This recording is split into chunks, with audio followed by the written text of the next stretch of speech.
Passo agora a palavra à Sua Excelência, o senhor Procurador do município de Canela, Dr. Vladimir Chieli.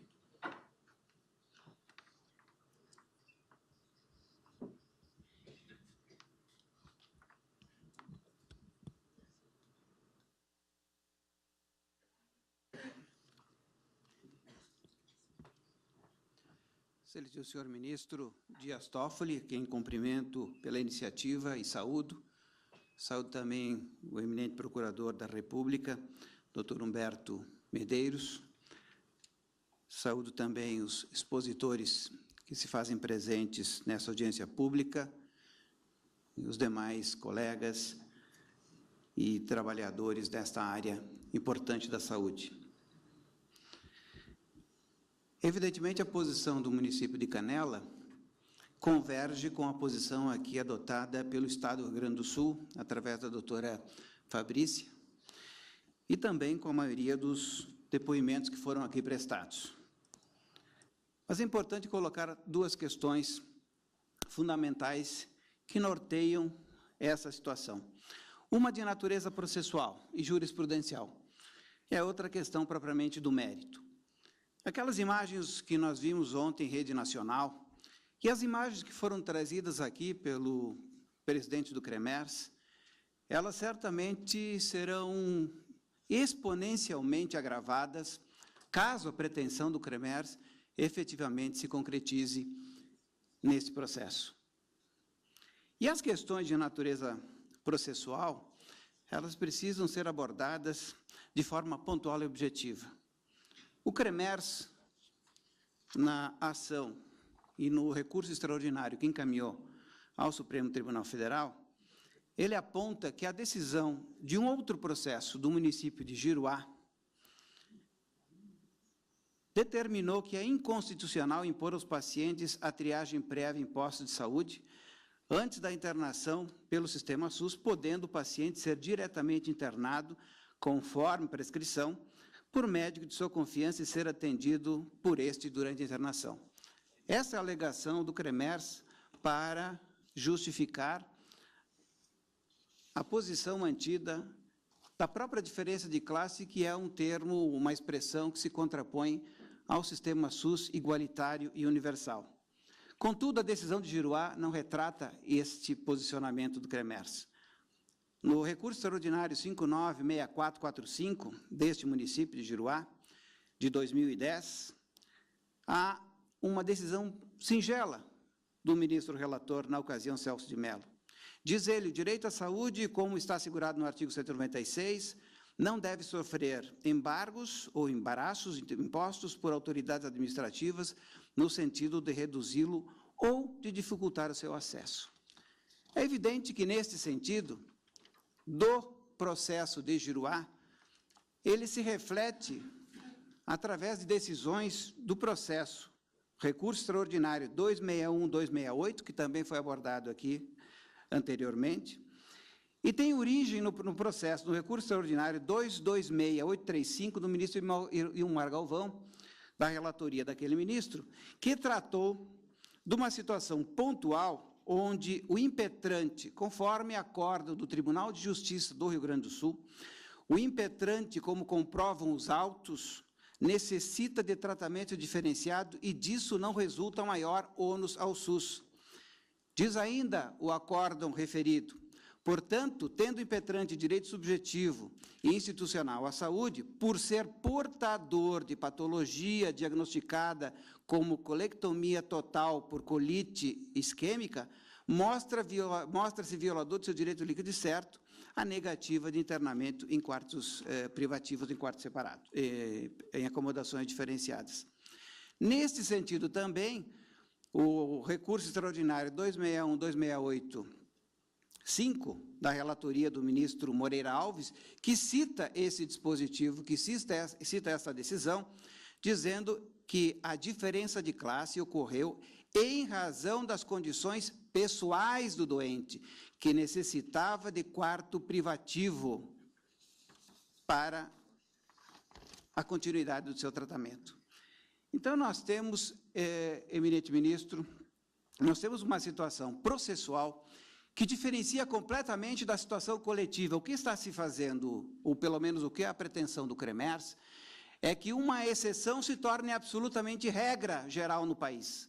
Uma exceção ou duas exceções em casos pontuais e específicos em que a patologia do paciente requereu, naquele momento, uma diferenciação, um isolamento, uma acomodação diferenciada naquela oportunidade, não pode servir de base para que o sistema todo possa operar dessa forma. E aí se torna, então, regra aquilo que foi, evidentemente, uma exceção pontual, específica e claramente estabelecida nessas decisões. Quanto à questão de mérito, é importante colocar aqui, a regra, ela efetivamente é do sistema igualitário e do sistema universal. Esta é a regra do sistema. Baixar pelo SUS em quarto diferenciado, e aí, pontualmente, nós entramos naquilo que efetivamente o processo, o recurso extraordinário requer, que são os pontos levantados pelo CREMERS, a pretensão do CREMERS, é baixar em quarto diferenciado, pagando acomodação diferenciada, pagando honorários médicos diferenciados também. Esse é um ponto importante a ser colocado. A escolha do médico para o ingresso no sistema, que também a escolha do médico nesse processo pode ser feito por qualquer profissional médico, inclusive não credenciado ao sistema. Pagamento de hospitais e médicos, certamente por fora do sistema, e a continuidade do atendimento desse mesmo médico, que eventualmente tenha internado durante todo o procedimento de internação do paciente. A questão pontual que se coloca aqui, e que efetivamente escancara de forma evidente a impossibilidade de adoção desse sistema, é que o sistema SUS tem uma única porta de entrada. É evidente que nós temos 3 tipos de acesso à saúde. O sistema público, propriamente dito, que é o sistema SUS, o sistema via planos de saúde, que é um sistema privado, e o sistema privado puro.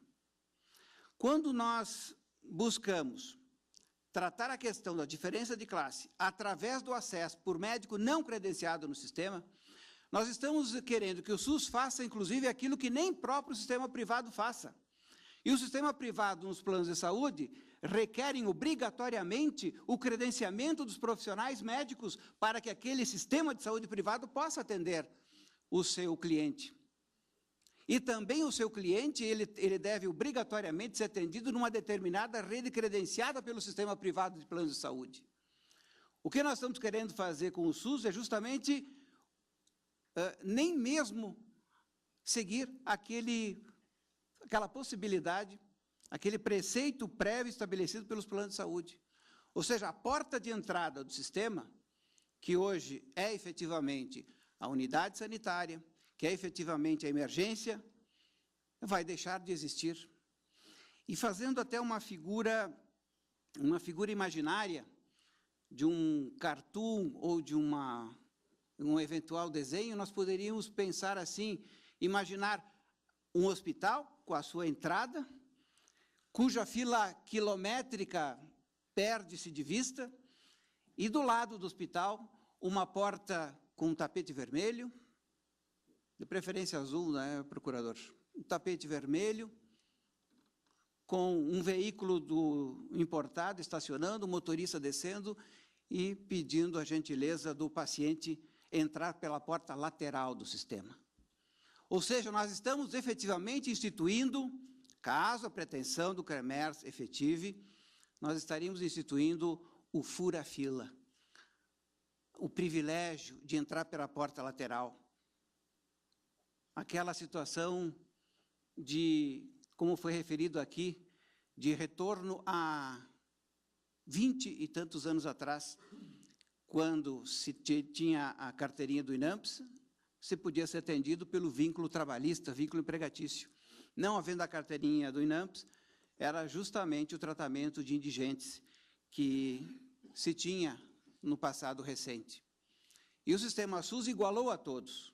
Com isso, não se quer obrigar absolutamente nenhum usuário, inclusive do próprio sistema, seja ele abastado ou não, a utilizar-se do sistema público para poder ter acesso ao serviço de saúde. Mas no momento em que ele opta por ter acesso e ter o seu tratamento todo custeado pelo sistema público, é evidentemente que ele deve se submeter às regras do sistema.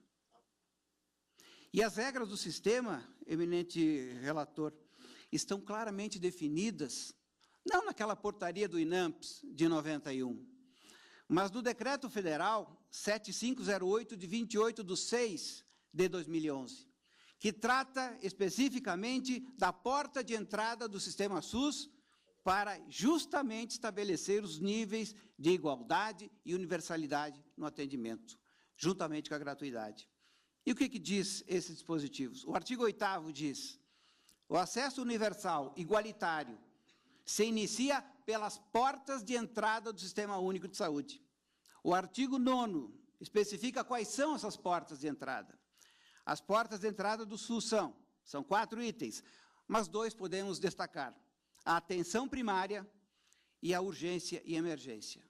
Ou seja, a porta de entrada do sistema está caracterizada justamente nas unidades de atendimento básico e nas emergências e os sistemas de urgência e emergência, especialmente dos hospitais e de outros pronto-atendimentos.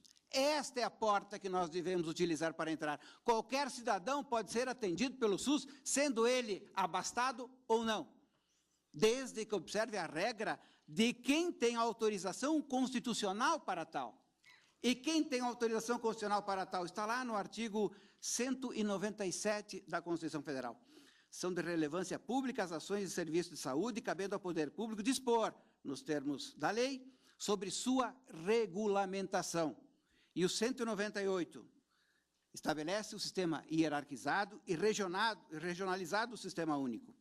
O 199, parágrafo 1º, diz: as instituições privadas poderão participar de forma complementar do SUS, segundo diretrizes deste.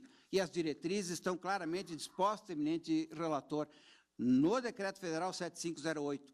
Porque, como se trata de dinheiro público, tudo aquilo que estabelece despesa pública deve ter previsão legal.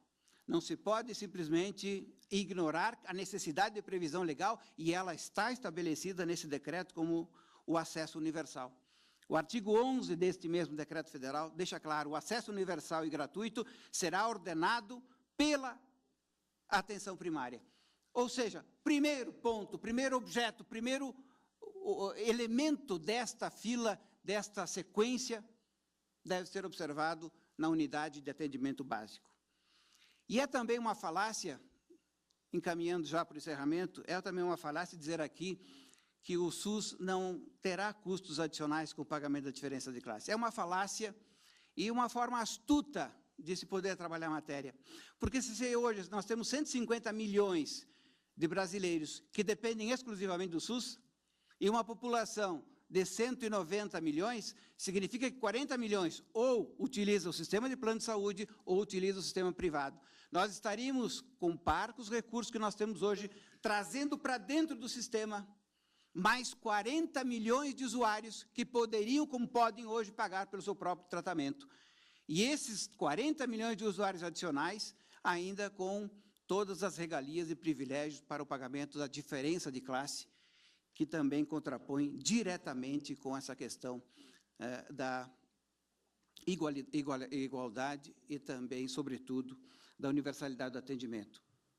E, traduzindo isso em números, para quem que restaria pagar a conta daquele procedimento cuja fila já se estende há anos? E certamente com esse procedimento a fila aumentará de forma expressiva e significativa, porque a cada momento em que aquele que está na ponta da fila for acessar o sistema, haverá alguém que impedirá o seu acesso, dizendo: o momento que o quarto foi ocupado, porque alguém pagou a diferença de classe. E aí nós temos institucionalizado o famoso PF, que lá no Rio Grande, PF pode ser prato feito ou pagamento por fora. E estaremos instituindo o PPF, que não é partido político, não é sigla de partido político, é pagamento por fora. Institucionalizando uma prática que hoje é crime e que, infelizmente, ainda ocorre. Só que é feito hoje às escondidas para que os profissionais que fazem não sejam penalizados até do ponto de vista criminal. Por essas questões, eminente relator, e para evitar que nós tenhamos o retorno dos indigentes, o retorno de duas classes, o retorno dessa diferenciação entre aqueles que têm um pouquinho mais e que nós possamos usar daí a expressão salve-se quem tiver e não salve-se quem puder, é que, evidentemente, esta ação deve ser rejeitada por essa Suprema Corte, porque ela tem uma repercussão geral e pode pôr fim ao sistema SUS da forma como está hoje. Muito obrigado, senhor presidente. Agradeço, doutor Chieli.